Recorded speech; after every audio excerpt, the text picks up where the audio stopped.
मो ना लक्ष्मीप्रिया पंडा मु सरकारी प्राथमिक विद्यालय बुलियापड़ार प्रधान शिक्षयित्री अच्छी पिला माने आस आज आम पंचम श्रेणी साहित्य पुस्तक प्रथम कविताटीर ना है जातीय ध्वजा आम उड़ई फर फर से कविताटी आवृत्ति करवा तुम्हें मध्य ताल दे से कविताटी आवृत्ति कर अभिनयर सहित प्रथमे मु तुमको कविताटीर कवि ना कहि कवि परिचय विषय किछि जानिबा निहाती आवश्यक। एही कविताटीर कवि होउछंती पंडित उपेन्द्र त्रिपाठी। तांकर जन्म 1903 मसीहा सेप्टेम्बर मास 10 तारिख रे होइथिला। से अनेक साहित्य कृति रखि जाइछंती। तन्मध्यरु किछि ना कहिबि तुमको सेगुडी कहला कुहु कुहु, ऋणु झुणु, सुलु सुलु, कला बौद, भाई भौणी, हजिला बलद खोजिला ठेई एमती अनेक साहित्य रचना और कृति तांकर रही। 1994 मसीहारे से मृत्युवरण करथिले। आमे वर्तमान कविताटी आवृत्ति करिबा। विदेशी शासन रे अधीन थिला देश से काले भोगुथिलु केते जे आमे क्लेश स्वाधीन आजी आमे काहाकु नाही डर जाति ध्वजा आम उड़ई फर फर जाति ध्वजा आम उड़ई फर फर। देख पिला माने मु बहिरी थिबा जातीय ध्वजाटी को तुमको देखाउछि। सेथिरे तीनोटी रंग अछि। ऊपरे नारंगी रंग, मझिरे धला रंग और तले सबुज रंग। सेही रंग गुड़िकर मध्य अनेक गुण रही। से गुड़िक मध्य मु परे तुमको कहिबी। किछिटा अर्थ मु तुमको ए विषय कहूछि। आम देश स्वाधीन होइथिला 1947 मसीहा अगस्ट मास 15 तारिख रे।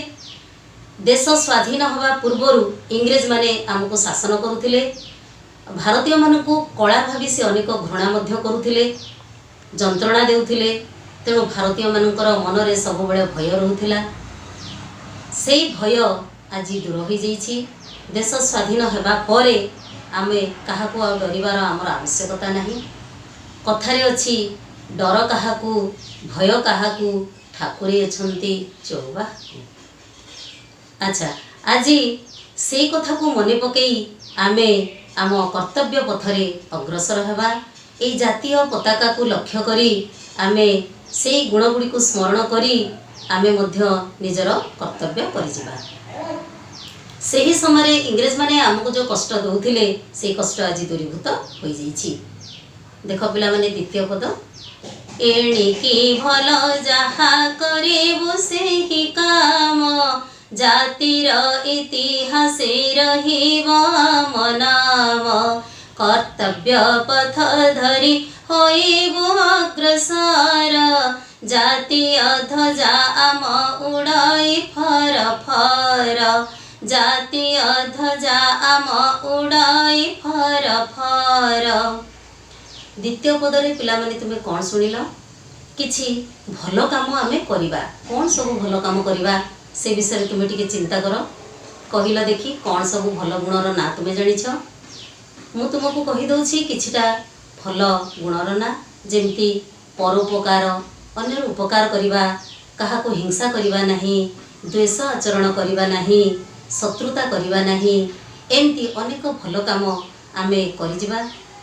जो भल काम आमे करिबा सेटा समस्तनको पई फलप्रद होई परिबो। जातिर इतिहास रे आमर ना रहिबो। पिला माने तमे हुछ आम देशर भविष्यत नागरिक। जातिर इतिहास रे तुम ना केमती रहिबो सेटा तुमे टिके भाबिलो देखी। जो नेता माने आम देश को स्वाधीन करिसंती से माने हेले महात्मा गांधी, वीर सुरेंद्र साय, सुभाष चंद्र बोस, लाल बहादुर शास्त्री, गोपबंधु दास एमिति अनेक नेता अछंती। से माने निजर सुख को त्याग करी देश पाई अनेक काम करिसंती। निज जीवन को बलि देइछंती कहिले किछि अत्युक्ति हेब नाही। सेइथि पई जातिर इतिहास रे तांकर ना रहि जाइछि। सेमती तुमे भल काम कले तमर ना मध्य जातिर इतिहास रे रहिबो। तेणु बाल्यकालरू तुमे निजर कर्तव्य करवा शिख। कर्तव्य पथ धरी होइबु अग्रसर जातीय ध्वजा म उड़ई फर फर।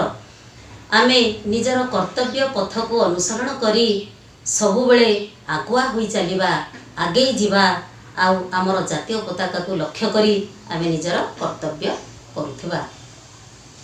तृतीय पद देख भोकिला होई आउ रहिबे नाही केही रखिबो जाति टेक निजकु बळि देई स्वदेश सेवा व्रत करिबो जीवनर जातीय ध्वजा आम उड़ई फर फर जातीय ध्वजा आम उड़ई फर फर।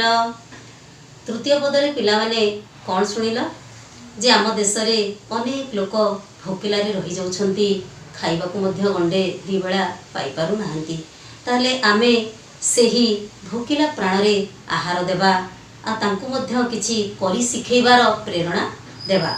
आम देश रे आ केही भोकिला रहिबे नाही क्षुधार्त प्राणी रहिबे नाही। आमे निजको बळि देई जातिर टेक रखिबा। आम देश भारत वर्षर सेवा करिबा होछि परम कर्तव्य बा परम धर्म। सेही धर्म को आमे जीवनर व्रत भाव रे ग्रहण करिबा एवं सबुबले देशर सेवा करिबारे मन को लगाइबा। अच्छा पिला माने आज आमे एई तीनोटी पद गाइले। परवर्ती पीरियड रे मु अभिनयर सहित तुमको आउ किछि बुझाइबी। एतिगिरे आज हमर श्रेणी कार्य बंद करिबा।